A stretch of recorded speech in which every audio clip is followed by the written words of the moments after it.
In today's video I will be making a basic bug and bite balm using just 4 ingredients.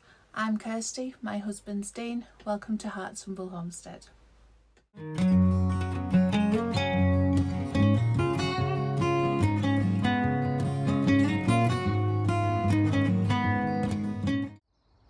First we need to go foraging for stinging nettles, which are anti-inflammatory, making them great for stings, bites and rashes.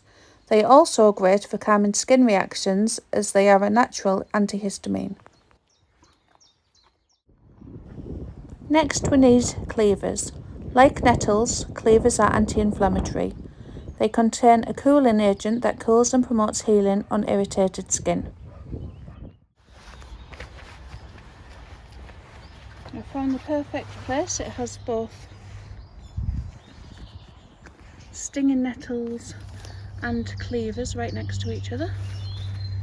I've got my bramble glove on and I've got my foraging bag. These are just the veg bags from Nettle, about 39p.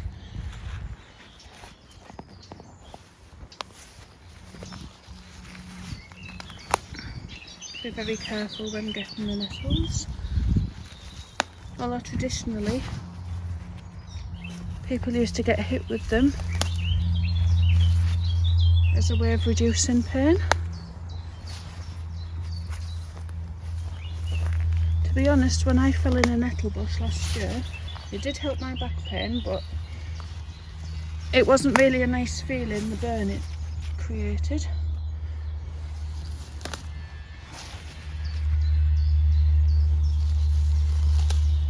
But as always with foraging, make sure you're 100% sure on what you are picking. That's why I've just used cleavers and stinging nettles today, because they're very easy to identify. You can also add things like plantain, but as they're a leaf and they grow in the grass, they can be hard to spot and they can be mixed up with a few other things. I've got my nettles, now I'm going to get cleavers. So these are what stick to you, so they're a bit easier to identify than other weeds sometimes. I say weeds, on medicinal plants as I prefer to call them. They do stick to everything. I'm going to get quite a few of these because I do want to make a drink from them too.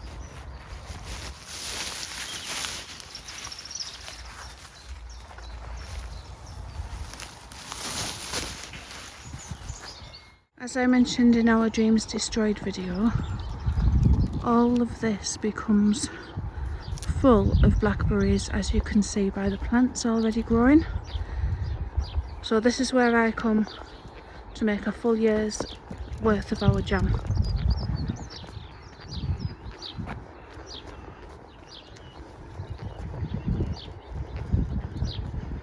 And it is 2 minutes from our house. It's just next to the railway.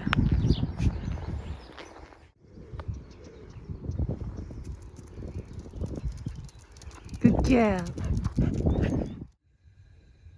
I'm back from foraging. I've gave the cleavers and the stinging nettles a quick rinse, put them on a baking tray, and I'm going to pop them in the very bottom of the oven because the oven's already on. I've got flapjacks and cornflake tartan for later in there. So I'm just going to put that in there, but you can also use a low temperature on the dehydrator, or you can hang them up to dry. If you're infusing it over a few weeks, you need to dry them because with their high water content they can cause them to mould.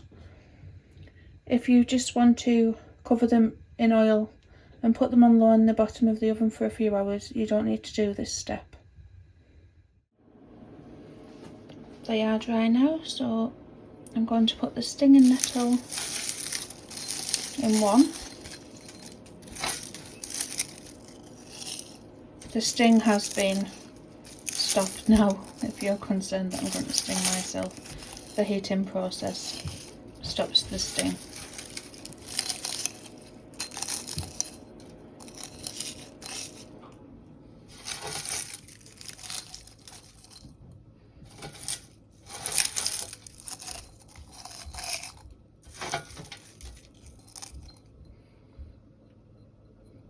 then just going to cover it in olive oil.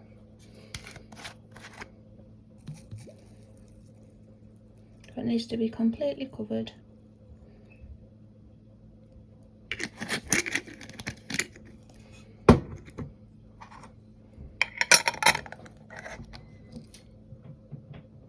Now we're going to do the same with the cleavers.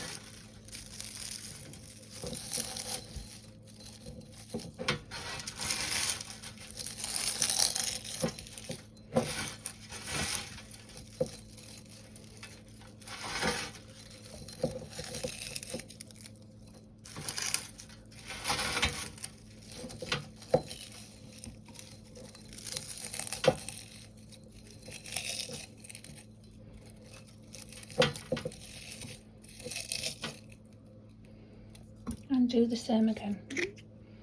So you can use coconut oil for this or another oil, but coconut oil, if you're living in a cold place, it can make the balm a bit solid, but the olive oil tends to make it nice and spreadable so you can put it on your skin easier. You can also use things like almond oil, but they work out a bit expensive. So that's them ready. Just need to put them in a cool, dark place. Stir, shaking if you remember, for about 4 to 6 weeks, or just whenever you remember about them.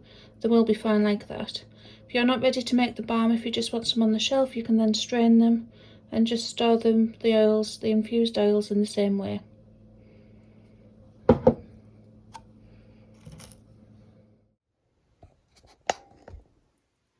I think I should already have some infused so I don't have to heat it through in the video. But there's stinging nettle in olive oil. Oh, that's lemon balm in olive oil, that's good too. Tincture, cleavers in almond oil. That'll do.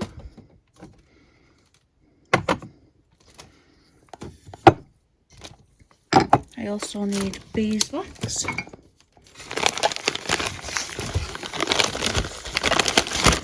Beeswax is really good to have in if you're wanting to make your own balms and things, and it's also good for obviously making your own candles.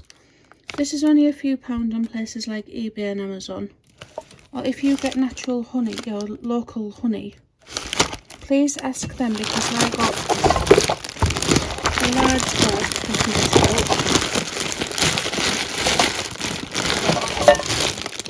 for £5 off where we got our local honey from, because she didn't know what to do with it.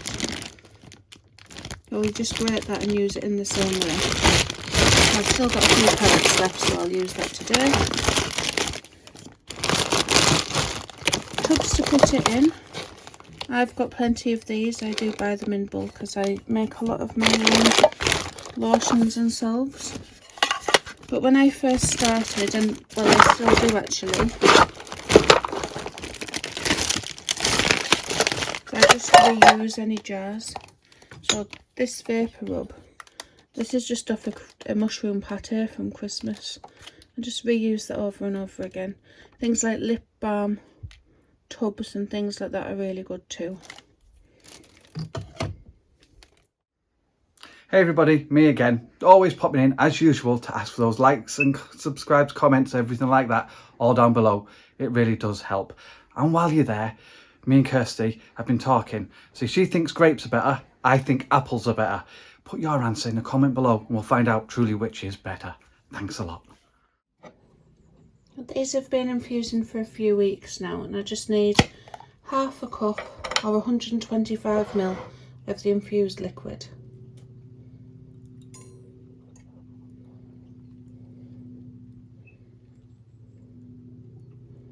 I'm just going to do a mixture of the two.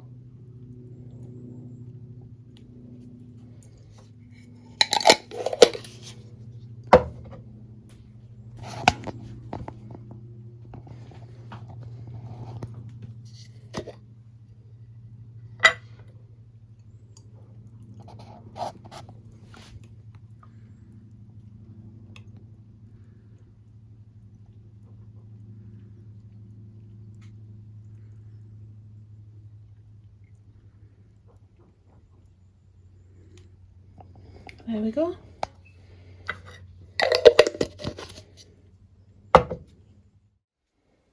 I've got a bain-marie ready, which is a double boiler, so just a pan with some water in and a bowl on top that doesn't hit the bottom, and that just heats everything gently.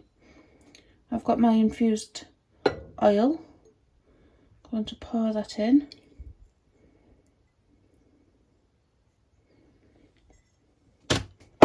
Along with 1 to 2 tablespoons full of the beeswax. So if you wanted a more thicker consistency, a harder consistency if you're in a warmer place, use the 2. If you want it smooth and easy to spread, you just need 1. Just going to do 1 and a bit, so that's what I like in mine. And we're just going to gently heat it, just until it's melted.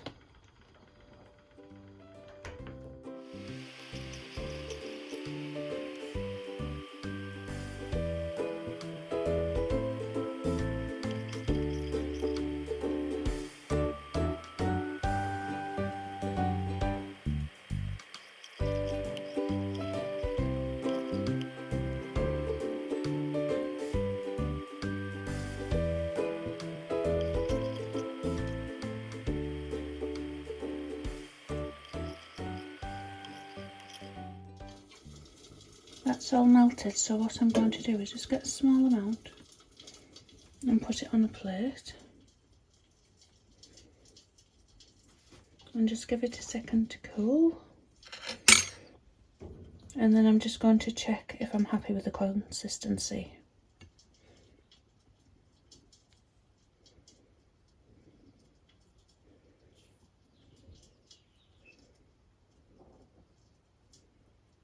I'm happy with that, it rubs in really well.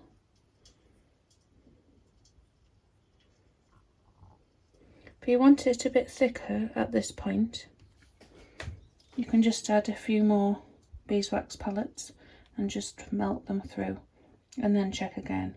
If you're wanting to add anything extra, like some vitamin E oil for the benefits for the skin, or some other soothing things such as essential oils, tea tree and lavender.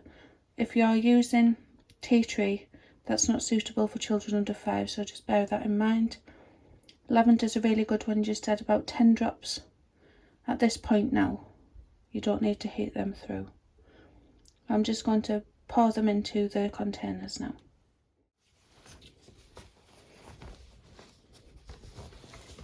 If you're putting them in glass containers, please remember to just put them in some hot water first, just to warm up so you don't crack them. I will make a mess doing this, I should imagine, I usually do.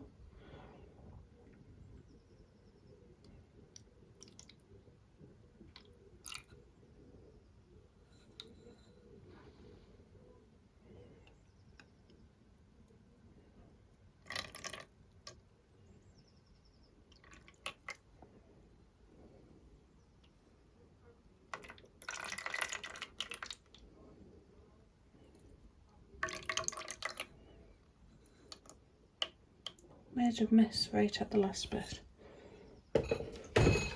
So these need to be cooled with the lid off where they are, or you can put them in the fridge, the refrigerator, for a few hours to set quicker.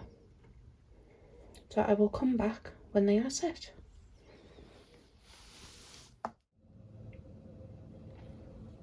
There is our balm ready. So if you're using coconut oil or something, it will be a different colour. This is extra virgin olive oil. So I've got one for my mum, she has sensitive skin. Please do a patch test before trying, and please do your own research for making any balms. And here is mine. I'm also going to make a few more in the smaller ones because I put them in the car, in my bag, in the first aid kit, because bites and stings just happen anywhere, so it's just good to have a few on hand. So you can see it's quite an easy to rub and apply consistency.